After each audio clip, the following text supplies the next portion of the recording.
परमात्मा श्री कृष्ण की वाणी गीता गुरु शिष्य संवाद है। अतः अर्जुन ने स्वीकार किया कि शिष्यस्तेहं साधिमाम त्वाम प्रपन्नम।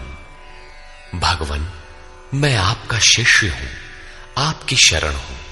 मुझे वो उपदेश दीजिए जिससे मैं परम श्रेय को प्राप्त हो जाऊं। अतः उस परम गुरु के चरणों में गीता आरंभ करने से पूर्व ये स्तुति गुरु वंदना प्रस्तुत की जा रही है। ओम श्री सद्गुरुदेव भगवान की जय।